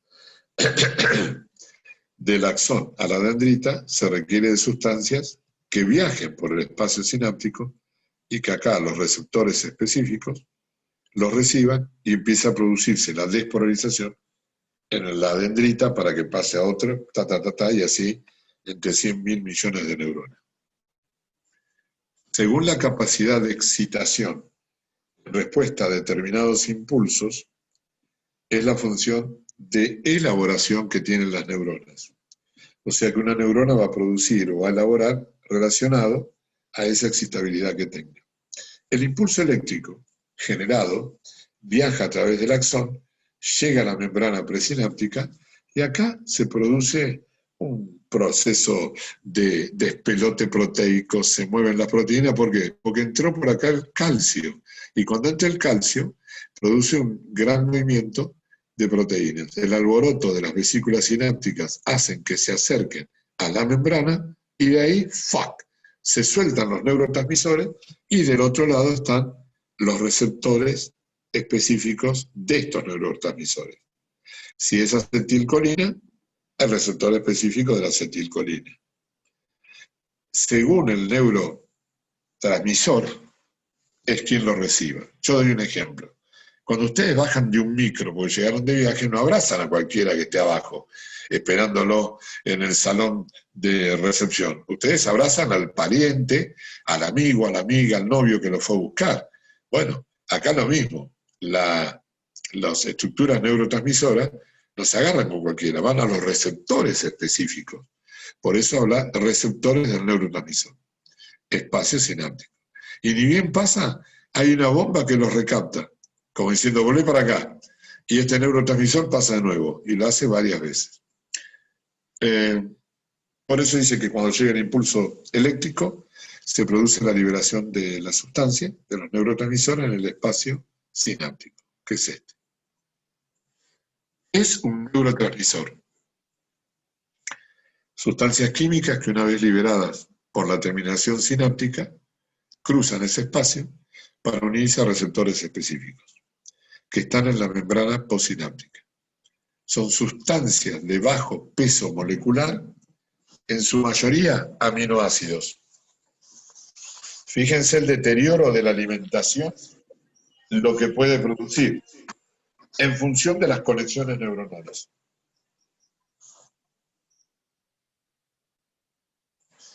Ahí están los tipos de sinapsis: axón-dendrítica, axón-axón y axón-somática. El axón se engancha en el cuerpo. Es un detalle de color. La mayoría de las noches son axón-dendríticas. ¿Qué son las neuronas? Son células. La célula del músculo se llama fibra muscular. La célula del hígado, hepatocito. O sea que cada célula toma el nombre específico del órgano que representa. Y la célula del sistema nervioso es la neurona. Envían señales eléctricas porque la despolarización es bioelectricidad y su transmisión es química y eléctrica, gracias a los neurotransmisores. Los cambios en número y clases de sinapsis están mediados por un proceso general de renovación de sinapsis. O sea, las sinapsis se van perdiendo y se van recuperando.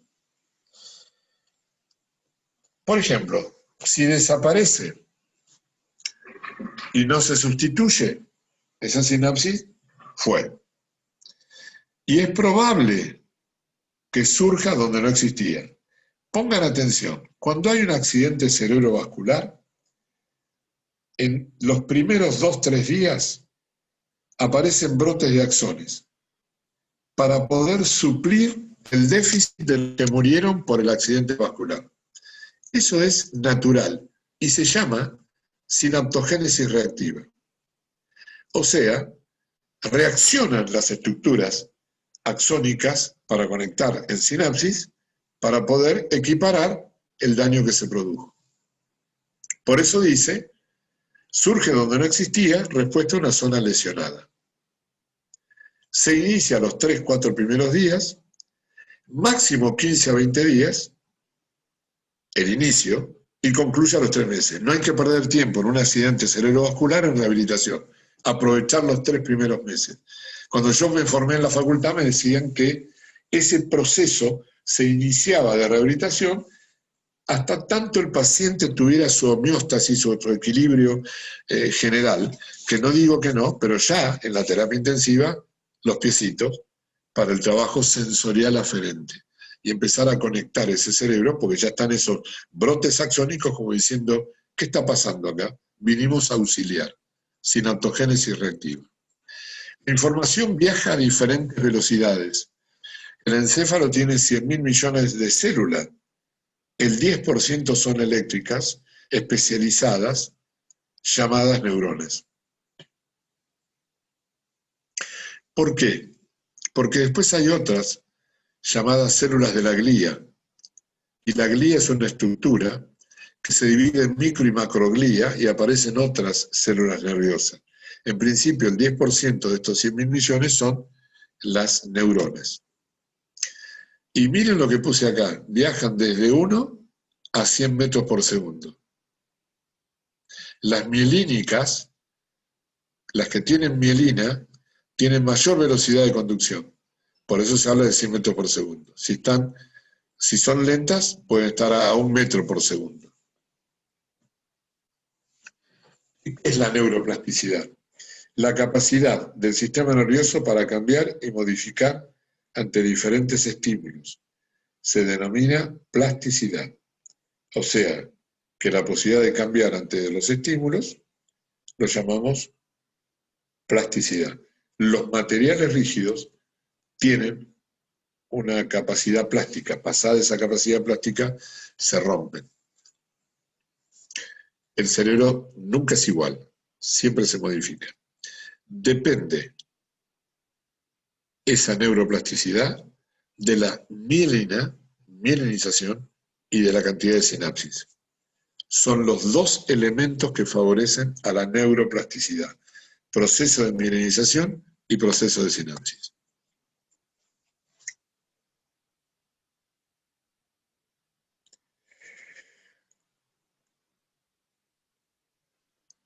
Estas 2 palabras, les doy un tiempo porque yo veo que escriben.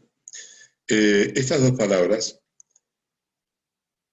son interesantes a analizar. Neuroplasticidad, cambios en el tejido nervioso que incluyen regeneración axonal, colateralización, colaterales, neurogénesis, nuevas neuronas, sinaptogénesis, nuevas conexiones, y reorganización de funciones. ¿Qué es la palabra neuromodulación? Se refiere a la capacidad de las neuronas para alterar las propiedades eléctricas en respuesta a los cambios bioquímicos, resultado de la estimulación hormonal o sináptica. O sea, que la neurona tiene una capacidad para alterarse eléctricamente en base a lo que tenga, lo que haya recibido como estímulo. Un estímulo de tipo bioquímico, por una estimulación hormonal o sináptica. Es como el volumen de la radio. Podés modular la amplitud en cuanto al sonido. Entonces, la neuromodulación, sí, las neuronas pueden modularse, pueden lograr una organización de su propiedad eléctrica en base a las respuestas que den los aspectos bioquímicos. O sea que no siempre responde de la misma forma. ¿Cómo es la plasticidad del adulto? Bueno, subsiste la etapa adulta y permite que el individuo se adapte a condiciones cambiantes. Esa es la plasticidad del adulto. Y nunca deja de... el cerebro nunca deja de tener neuronas en nacimiento. El cerebro nunca deja de producir neuronas. Esa es la palabra que estaba buscando. A eso se lo llama neurogénesis. Y la neurogénesis de los adultos mayores se da en un área del cerebro llamado hipocampo, que sería el CPU de la computadora. Es el lugar donde se asienta la memoria. Claramente, esa estructura memórica permite que un adulto mayor, un adulto mayor, pueda, si desea, aprender algo complejo. Se demostró con gente grande que esas neuronas morían cada 15 días, pero se agarró un grupo de adultos muy mayores y empezaron a tomar clase de chino. Al estudiar algo totalmente nuevo, esas neuronas se mantenían en vida. Es decir, son estructuras neuronales no para perfeccionar el inglés o el crucigrama, sino para estudiar algo nuevo. Neurogénesis en el hipocampo. La plasticidad es la base de los aprendizajes. La memoria, la adaptación de la mujer con su postura cuando está embarazada, los aspectos de la recuperación de un accidente vascular. ¿Y saben de qué depende todo eso? De la fuerza de eficacia. ¿Con qué fuerza vos conectás esas neuronas? Entonces, eso hace una huella, que se llama PLP, anoten, PLP, potenciación a largo plazo, que sería lo que uno termina después de una práctica, de tocar el piano, pintar. El cocinero cuando está en la televisión que corta una velocidad que si yo quiero hacer dejo 2 dedos ahí arriba de la mesa, pero eso es una praxicidad reforzada, como el hombre que yo admiro cuando voy por la calle y veo al albañil que hace con la cuchara ¡pac! Y pone el cemento donde él quiere. Yo hago ¡pac! Y el cemento se lo pongo al vidrio y la pared queda riéndose. Y los miro. Entonces los tipos creen que yo soy de un control de la UOCRA. No, le digo. ¿Usted es inspector? No, le digo. Quiero ver cómo tira el cemento. El tipo del siguiente está loco. Pero yo les digo algo. Aplaudo al que tira el cemento como al cirujano cuando corta con el bisturí. Los dos tienen el nivel de lo que se llama melodía cinética, el equilibrio de la acción. Cuando a mí me gusta hacer cosas y armo hierros y madera, y cuando agarro el cemento y quiero tirar con la cuchara, digo, Dios mío, termino agarrando el cemento con un guante y lo tiro como cuando jugaba al handball y lo pongo en el pedazo de la pared que quiero y la cuchara tira la mierda, porque realmente prueben tirar con una cuchara el cemento. Y yo cuando lo veo estos tipos hacen ¡pac! Y lo ponen en el ángulo finito, ahí ¡tac! En el pedacito del ladrillo. Señores, qué plasticidad cerebral. Para el cirujano y para el obrero. La conducta motora no tiene jerarquía. ¿Se hace bien o no se hace? ¿Le gustó, Carolina, la frase? El tejido cerebral se puede... Hablo con alguien, porque ¿saben lo que está 2 horas frente a una pantalla? Entonces trato de hablar con alguien, hacer empatía. ¿El qué? ¿Qué, Carol? Estoy apasionada, digo, escuchando. Bárbaro. Ahí apareció Pablito Rocha. Muy bien, Pablo. Un matecito acompaña el momento. Miren. Aparecí, profe, porque soy un desastre con la cuchara igual que usted, maestro. Pero ¿viste ese ejemplo? Qué bueno que es. Dios mío. Miren, cuando uno trabaja mucho sobre un área del cerebro, crece. El tejido cerebral se fortalece como si fuera el bíceps, que lo contraes con unas pesas y te crece. Entonces yo digo, nuestros padres no quisieron, pero nos mintieron. El conocimiento no ocupa lugar, decía. No, sí ocupa lugar, porque grandes estudios con malabaristas, con pianistas, la zona del cerebro crece sobre el área corporal que más te ejercitaste. Y claramente, una variedad de estudios mapeos corticales de respuesta a diferentes modalidades en animales, incluyendo seres humanos, demostraron que la corteza se reorganiza en conexiones locales efectivas y también su respuesta. Eso es la entrenabilidad que vos tenés. Miren, lo que avancé en velocidad escribiendo con el teclado, no, yo estudié perito mercantil, entonces la mecanografía con el teclado de la computadora es lo mismo, ASDF, NILKJ. La mayoría de gente toca con los dos dedos, pero cuando uno fue mecanógrafo, porque estudió en el colegio y escribíamos a gran velocidad, me quedó una mala técnica, que era golpear, porque las máquinas de escribir de antes se golpeaban con la tecla. Acá es muy tac, tac, tac. Tuve que frenar el impulso.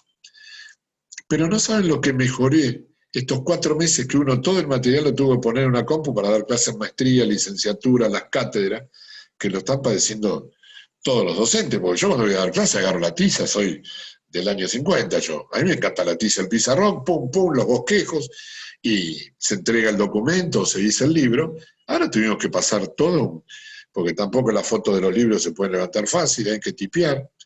Y me doy cuenta, y encima me recreo tocando un poco el piano, y todos los días toco media hora, y le digo a Silvia, ¿cómo van las manos? Y me admiro de lo que uno lee en neuroplasticidad, y lo vas asociando con esos logros de escribir a máquina, en el teclado, o de tocar el piano. Y claramente, la cuarentena tiene una positividad. Lo dijo Mónica Cat, podemos ser sistemáticos para algo. ¿Por qué? Porque al estar en casa todo el tiempo podemos realmente ordenarlos, y la actividad física puede ser que la retomé hace 4 meses y todos los días hago 40, 50 minutos de bicicleta y voy dándole, y vos decís, la caramba, y ni hablar del placer que tengo de poder estudiar 5 o 6 horas diarias, que no se tiene cuando uno trabaja, o tenés que leer a la noche cuando llegás que estás cansadísimo. La Universidad Americana contrata un docente y tiene horas de estudio, de investigación, de clase y de investigación. Entra a las 8 de la mañana, se va a las 5 de la tarde y pasó por todas las áreas y es un tipo que trabaja en la universidad. Uno en la Argentina no tiene tiempo de estudiar, le saca tiempo al sueño. Y esta cuarentena ha permitido que uno tomara lectura frecuente, y cómo cambia la cabeza cuando uno lee 3, 4, 5 horas diarias sobre el tema que te guste o lo que cada uno estudie. Entonces, si bien hay gente que le está pasando mal, el equipo docente, las clases, las charlas, los conversatorios tienen 50, 60, todos se metieron a escuchar y todos han estudiado sin querer, porque al no tener tiempo uno lo deja. A la noche llegás, cenás algo rico, ves una peli un ratito, acostás. Se ha podido incrementar y me doy cuenta por la cantidad de preguntas que me hacen online, WhatsApp, todo, que a veces no llego a contestar. Por eso creo que se ha podido sistematizar y reentrenar funciones que no teníamos. La lectura, el hobby, un piano, alguna tarea de pintura, si alguno de ustedes es artista, como mi amigo Luis Arociaín, que muestra los cuadros por WhatsApp y son preciosos, y claramente esa efectividad se logra por una repetición sostenida y la gran motivación. El proceso evolutivo para el desarrollo del lóbulo frontal y poder planificar y ejecutar es este. En la infancia y llegamos a los 30 años. La adolescencia está retardada, está atrasada. Los jóvenes se van a vivir solos, pero siguen dependiendo de los papás, en que vienen el domingo y buscan las milanesitas y la ropa que trajeron está planchada. En realidad se ha prolongado esa estructura o esa etapa llamada adolescencia. Ahí tienen las etapas embrionarias, todo el proceso de lo que habíamos hablado en cuanto al prosencéfalo, cómo se van evolucionando en la raíz de los brazos, las estructuras raíces nerviosas, los miembros. Acá atrás estaban la estructura de los nervios craneales, esto es la raíz del sistema periférico, acá está el cerebelo, y ya cuando el proceso infantil, esto más que nada para darle protagonismo al lóbulo frontal. Hay otros mapas que son de conexión, que hablan de cómo el cerebro se va conectando. La maduración del sistema nervioso se basa en los avances de la mielinización.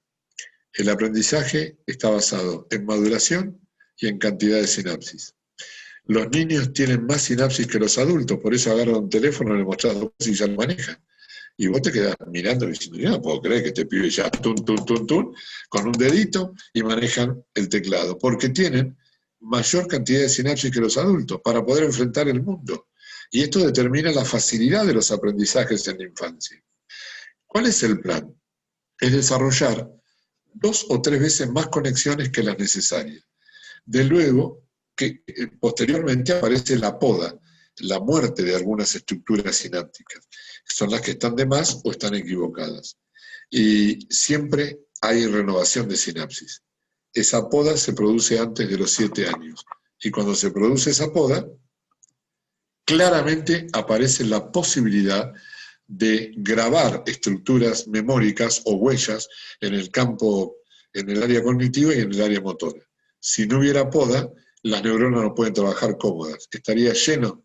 El jardín lleno de flores no es un jardín cómodo. Tenés que podar y acomodar, porque imbrincadamente en esa cantidad no trabaja cómodo la estructura del sistema nervioso. Y ahí miren la evolución. Un bebé está en la panza de la mamá. Por minuto, el bebé en la etapa embrionaria desarrolla 250.000 neuronas. Si hay chicas que todavía no fueron mamás, escuchen, desde el momento que el médico les dice que están embarazadas, 0 alcohol. No el permitido, un Malbec el sábado, 0 alcohol. Es muy sensible el cerebro de un niño a las dosis de alcohol. Y está estudiado las alteraciones del cerebro con las malformaciones de chicos que han nacido con mamás drogadictas, mamás alcohólicas o mamás de la vida diaria que suelen tomar alcohol en la etapa de gestación. Por lo general, la mamá, cuando queda embarazada, deja el cigarrillo, pero también tiene que dejar el alcohol si es que tomaba. Y no permitan, el médico que le dice un permitidito el sábado, nada. 250.000 neuronas por minuto. Cuando yo termine la clase de hoy, saquen cuántas neuronas hay en 1 hora y después multipliquen por 24 y van a ver el volumen de cerebro que se genera solamente en un día. Cuando el chiquito nace casi tiene todas las neuronas, pero, como dice acá abajo, no están maduras. Y esto es un mapa, es un masacote, es un mapa de mielinización que indudablemente tiene estructuras en etapas diferentes. En la etapa embrionaria, primer año de vida, y del primer año de vida a la adultez. Les muestro acá. Este punto es cuando se inicia la mielinización. El punto. Acá. Cuando se abre es cuando aumenta la mielinización. Entonces, etapa inicial, crecimiento y etapa sensible. Donde están las rayitas negras es la etapa sensible de la mielinización. ¿Y qué estoy marcando acá? Las raíces motoras. Con razón el bebé entre los 6 y 7 meses empieza a patear y la mamá se da cuenta. ¿Cómo patea?, dice la mamá. Y el padre va a ser de Boca, win derecho. El padre, obsesionado con el equipo, va a ser de River. A partir del curso va a decir, querida, no te preocupes, son las raíces motoras que se están mielinizando. Y la esposa se desmaya. ¿Qué te pareció, Pablo? Carolina, ¿qué te parece? Ahora, fíjense ustedes que ese nene lo bañás cuando nace. Este caga patada, tira todo el agua de la batea porque el pibito mueve las patitas. Ahora, ¿qué infancia tuvimos nosotros? Nos ponían 3 metros de pañales, sábanas viejas, y te dejaban como una momia por el temor a la luxación de cadera. Bueno, andá a vendar a lo que se luxaron, pero no a todo el barrio. Entonces te decían los pediatras, bien vendadito, bien agarrado, para evitar que se luxe. Y nosotros caminamos entre los 3 y 14 meses, porque no podíamos mover las patitas. Los nenes con los pañales modernos mueven las patitas, y claramente entre los 11 y 12 meses ya están parados, caminando y haciendo un desastre en la casa. Ahora, lo motor se mieliniza antes que lo sensorial. Cuando un chiquito nace, importante comprar un libro, el masaje, el Shantala, el masaje hindú, y masajear la espaldita de los bebés. Y tienen que ver cómo se contornean con sus cuerpitos y se ríen, porque ¿a quién no le gusta un masaje en la espalda? Por favor. Y los bebés, en esta etapa de sensibilización a los 6 meses, las raíces sensitivas, está bárbaro para acariciarlo. Uno acaricia al bebé mucho con ropa, tiene que agarrarlo pielcita con pielcita, y ese contacto corporal le da al pibe la base de lo que se llama nutrición afectiva. El chico come y no está desnutrido, pero si el chico no es abrazado, tiene desnutrición afectiva. Lo estudió esto hace muchos años Raskowski. El chico alimentado pero no abrazado tardaba en crecer con respecto al que estaba alimentado y abrazado. Le hago una síntesis rápida. El aparato vestibular se mieliniza antes de nacer. Por eso el bebé se ubica con su cabeza en la pelvis menor. Tiene esa ubicacioncita. El aparato vestibular es el que interviene, y justo el domingo tengo que dar cómo entrenar el aparato vestibular en el curso de rendimiento que estamos haciendo con la gente de Bahía Blanca. Tengo que preparar esa clase. Pero es muy interesante saber que ese aparato vestibular ya viene desarrollado, y es lo que nos permite después levantar la cabeza, sentarnos, gatear, tratar de pararnos y caminar. Indudablemente, el aparato coclear pegado al vestibular también está desarrollado. Si la mamá queda embarazada, que le hable a la panza. Ese chiquito va a tener mayor facilidad para aprender el lenguaje entre los 3, 4 y 5 años, porque ya fue estimulado el nervio auditivo, aunque no entendiera lo que se decía, recibía esas ondas en hertz, que son las ondas del audio, pasa por el nervio auditivo, se transforma en bioelectricidad y claramente se percibe el sonido. Y eso, cuando se percibe el sonido y se interpreta el sonido, es cuando el chico empieza a hablar. Entonces facilita muchísimo hablar al bebé desde temprana etapa, que es la intrauterina. Miren, vamos acá directamente. El cuerpo estriado, se los mostré hoy, que está abajo de la estructura del cerebro y regula la motricidad. Esto se mieliniza a los 3, 4 años. Por eso las maestras de jardín empiezan con las tareas manuales de trozar el papel, cortar con la tijera, agarrar el crayón, dibujar con los marcadores, porque el cuerpo estriado claramente empieza a los 3 años a mielinizarse. La vía piramidal es la vía de la motricidad voluntaria. Es la que das la orden, agarrás la cuchara, con Pablo para practicar, el lápiz, agarrás un serrucho, todo lo que haces para cortar, para hacer acciones motoras, es la vía piramidal. Pero la vía piramidal se mieliniza básicamente entre los 2 años y 2 años y medio, pero es brusca para moverse. Pero cuando aparece el cuerpo estriado entre los 3 y los 4, aparece el control de la motricidad fina. Y ahí le dan el fundamento a ustedes que la etapa sensible de la motricidad fina son entre los 3 y los 4 años. Señores, ahora van a entender lo que es comisura. La comisura conectaba cerebro derecho con izquierdo. Fíjense la relación interhemisférica que nos facilitan las grandes coordinaciones que van básicamente entre los 6 y 7 años hasta los 12. Uno con este mapa puede dar el fundamento para armar las estructuras curriculares con las etapas sensibles, porque siempre hablamos de la etapa sensible de la fuerza, de la velocidad, las cualidades físicas del rendimiento. ¿Quién habló de las etapas sensibles del sistema nervioso para saber qué aprendizaje tenemos que adosar de acuerdo a cada edad? Y la última, gol de media cancha. Miren la cantidad de líneas negras que hay. Es una etapa sensible prolongadísima, casi de 18 o 20 años hasta casi los 40. ¿Saben lo que es esto? Las fibras de adentro de la corteza en las áreas de asociación. Esta es la mejor etapa para un empresario, la mejor etapa para producir en la vida, para tener los hijos, para ser deportista. Hugo Conte, con 42 años, jugó al vóley con su hijo de 20. Si le toman un test de saludabilidad, el de 20 le ganaría, pero si le toman procesamiento cerebral, Hugo Conte, con esta sensibilidad de vías de asociación, la gran experiencia se veía acá. Por eso el golf, los deportistas, el ajedrez, requieren de estas maduraciones. ¿Por qué? Porque el cerebro se está conectando. Y un empresario tiene esa vida útil hasta normalmente 40 años. No digo que después no sirva, digo que es la etapa de mayor exacerbación funcional del cerebro.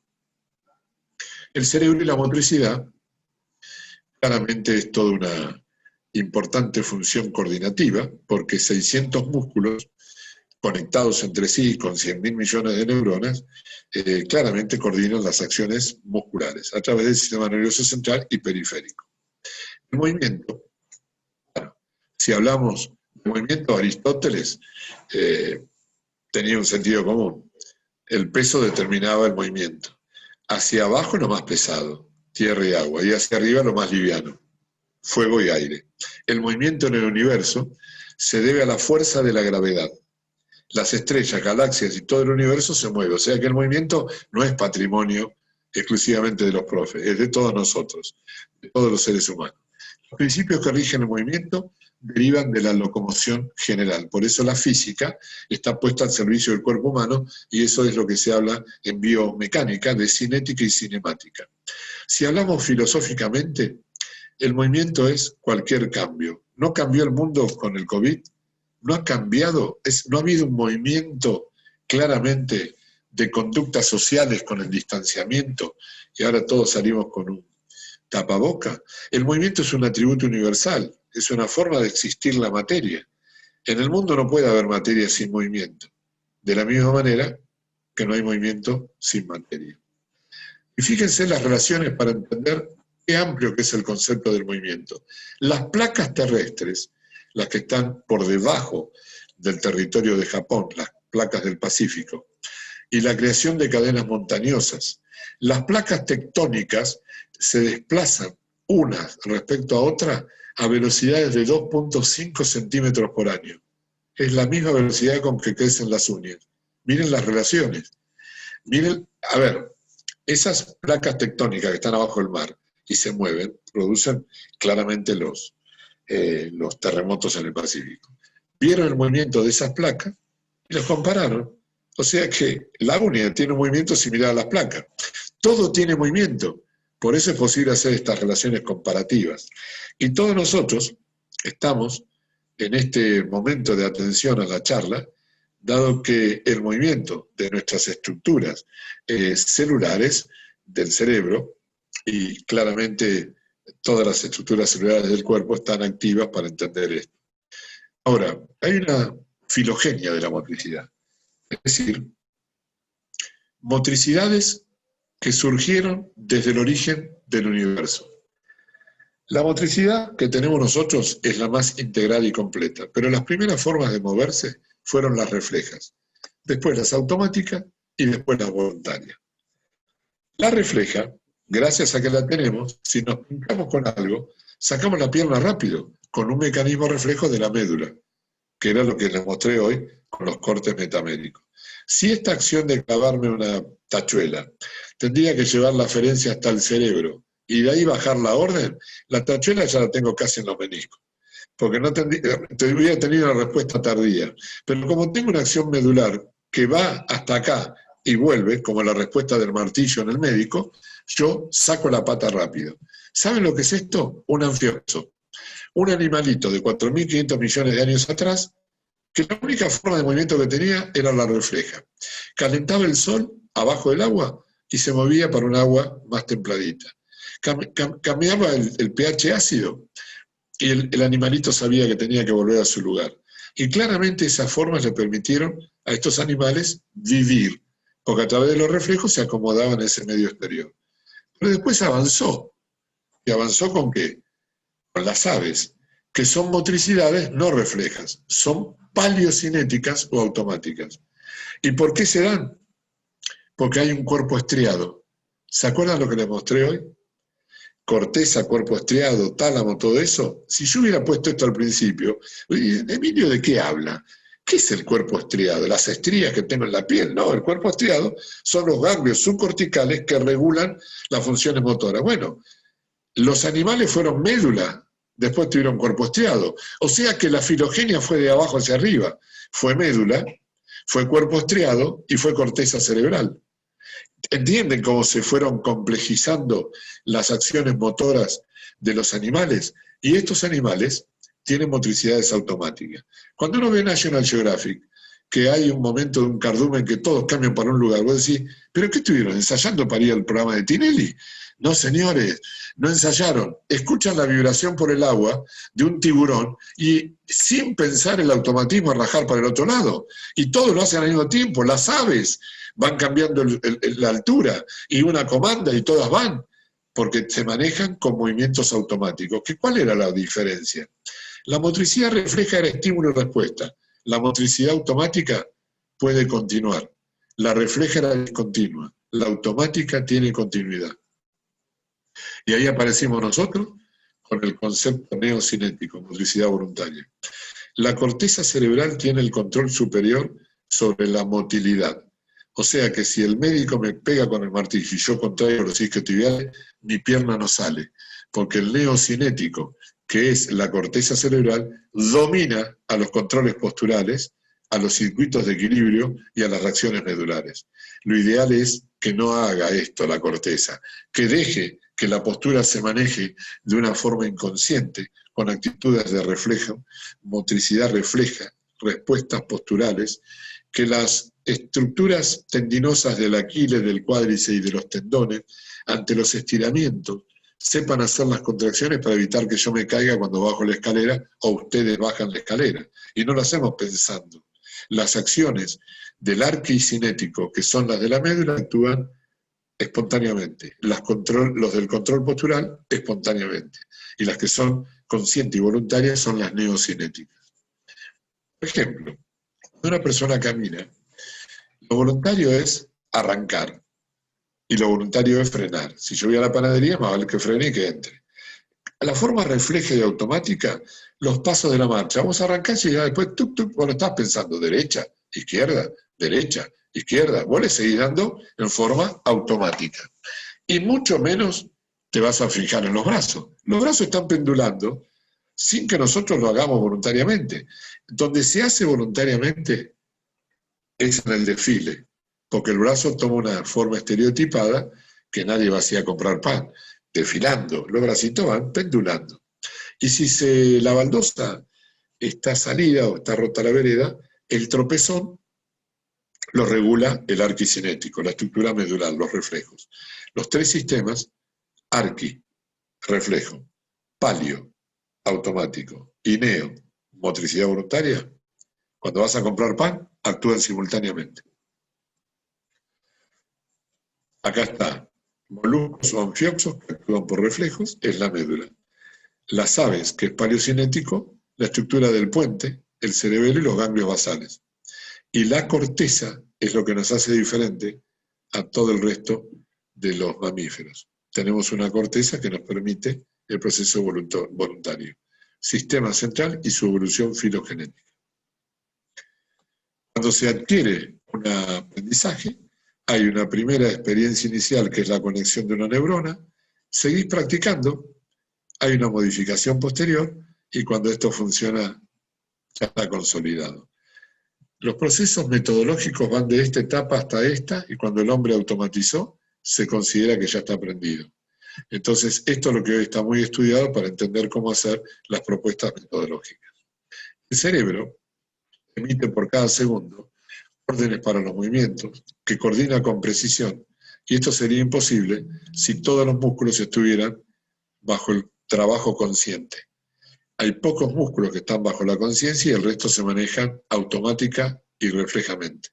Por eso se explica que los tres sistemas actúan en simultaneidad. Si yo tuviera que estar atento a los 600 músculos, sería un robot moviéndome, que es cuando uno le da mucha indicación a un pibe, saca el pecho, levanta el brazo, estira el codo, el pibe no sabe qué hacer.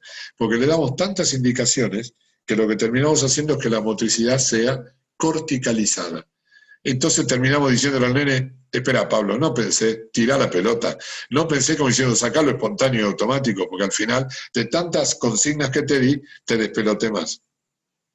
Y aparecen las memorias, la de trabajo, la semántica, las episódicas, claramente, y las procedimentales, que son las nuestras, las de la motricidad.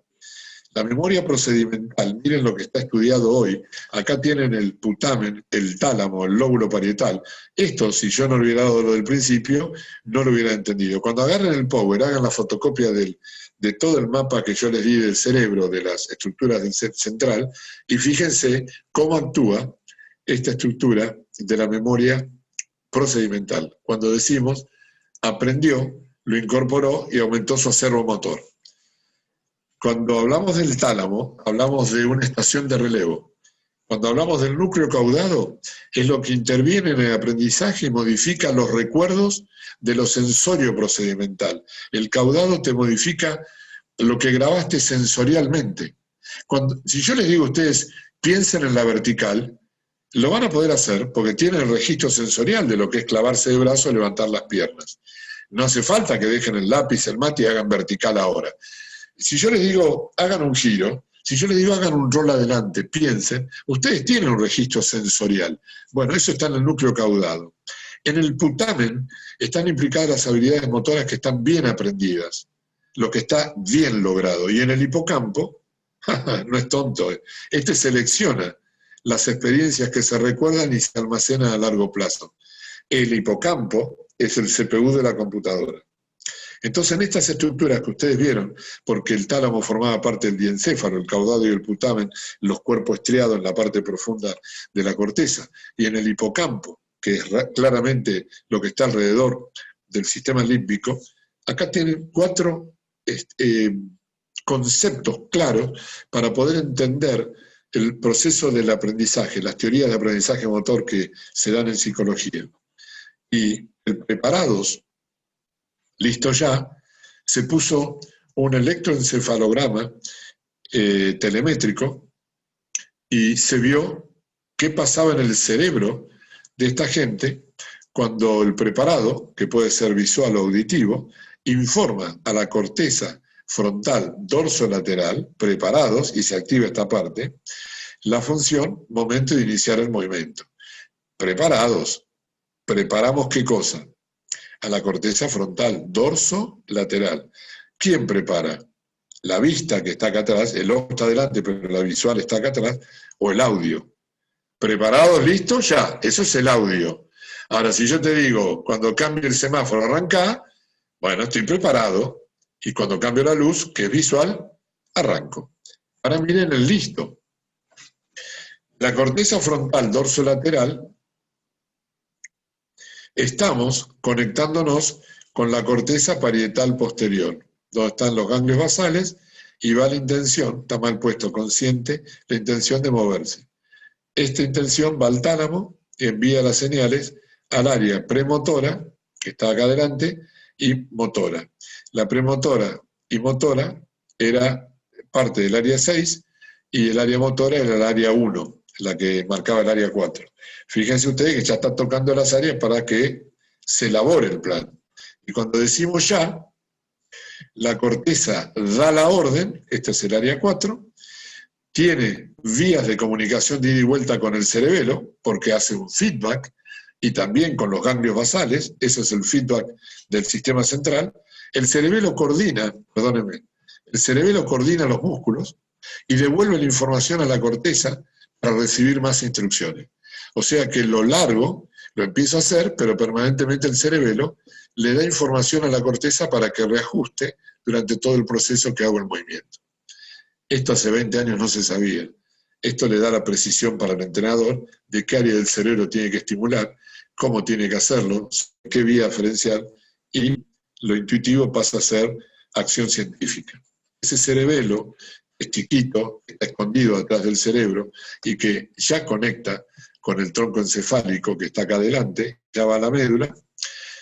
El cerebelo es el chusma del sistema nervioso, porque ve toda la información sensorial que se dirige al encéfalo y todas las instrucciones motoras que parten del encéfalo hacia el cuerpo. O sea, el tipo está revisando todo. El cerebelo es el 10% del encéfalo, pero contiene más del doble de neuronas que el 90% restante. O sea que es un segundo cerebro. Al cerebelo se lo llama segundo cerebro. Ubicado por debajo del lóbulo occipital, formado por el vermis y 2 hemisferios cerebelosos, igual que el cerebro, 2 hemisferios cerebrales, 2 cerebelosos. Y claro, si te tropezás y se te caes o te doblaste la pata, gracias a las conexiones el cerebro actúa controlando la coordinación motora. Regula agonista-antagonista, un bíceps con un tríceps, un deltoide que es abductor, con un pectoral y un dorsal que es aductor. El vermis coordina movimientos estereotipados y subconscientes e interviene en los controles de la postura y del equilibrio. Y ahí entendemos el cerebelo claramente cómo funciona con el cerebro. La función visual, ¿algunos de ustedes saben que por día parpadeamos 17.000 veces en forma automática? ¿Qué es lo que activa el surco lagrimal? Bueno, la vista, los ojos están acá, pero la visión se forma acá atrás en el lóbulo occipital. Esa corteza visual tiene las áreas B1, B2, B3, B4, un montón de áreas que son las que cada una tiene una función. Las áreas visuales del cerebro están en la parte posterior, así que la información captada por los ojos atraviesa el cerebro antes de ser procesada como visión. La información visual puede guiar las acciones en 1/5 de segundo, pero se tarda medio segundo en ver un objeto de forma consciente. Esto es muy importante. La información llega, pero para que vos tengas conciencia de eso, tenés medio segundo de tardanza. Llega, pero tarda un poquito más para ser consciente. Acá están las B. Registra estímulos visuales, B1. B2, transmite información y responde a formas complejas. B3, orientación y ángulos. B4, combina el movimiento y la dirección cuando tirás en puntería. B4, distingue el color. B5, registra el movimiento. La pucha. ¿Qué sabemos de la coordinación ojo-mano? Nada. Conocemos 20 ejercicios, pero para saber sistematizarlo metodológicamente, tenemos que conocer las áreas de la visual, porque no es lo mismo plantear diferencias de colores para estimular lo sensorial y mezclarlo con recorridos distintos. Si coloco los colores, coloco una noción espacial igual. Cuando tengo automatizado el color, le coloco un cambio de ángulo y orientación. Y así se sistematiza de lo que siempre hablamos de lo simple a lo complejo para desarrollar tareas visomotoras llevadas metodológicamente. Ya estoy terminando, me tomo un poquito de agua. ¿Cómo se organiza la percepción? Estereoceptiva, la visión. ¿Qué estoy viendo? ¿Dónde está lo que veo? Las dos áreas que les mostré hoy. Los receptores visceroceptivos, las vísceras, el estómago, la respiración, el corazón, y lo propio. La sensación del hombro, la rodilla doblada. Todo esto es la percepción, cada una en su funcionalidad específica. Cuando nosotros hablamos de procesos perceptuales, tenemos que tener claridad de cada uno de los... Aguarden que voy a volver.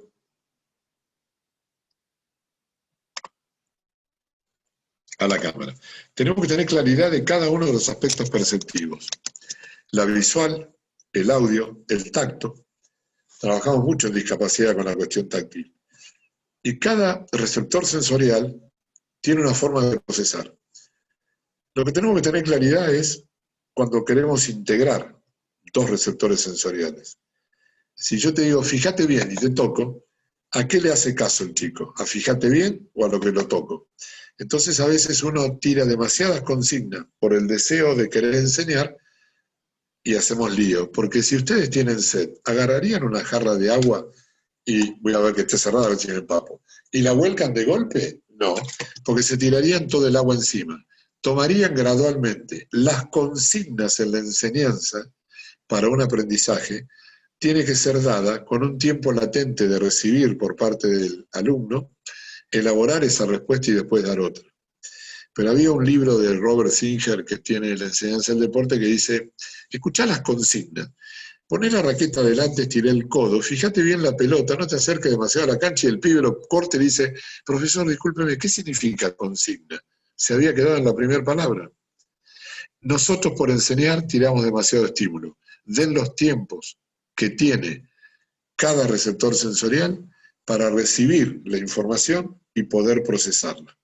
Y hay etapas evolutivas. Los 8 años marca una gran diferencia, porque Piaget dijo que la representación mental se da a los 8 años, que cuando el chico puede tener una percepción abstracta de un movimiento. El cuerpo calloso te unió los hemisferios, tenemos más control de las dos mitades del cuerpo. Y cuanto más aferencias motrices tenemos, mejor acervo motor. Y el acervo motor se graba en la postrolándica y como hay fibras de asociación corta, activa el área motora. El área motora es el área 4 que induce a la fuerza y la dirección, y la gran planificación del gesto está entre premotor y suplementaria.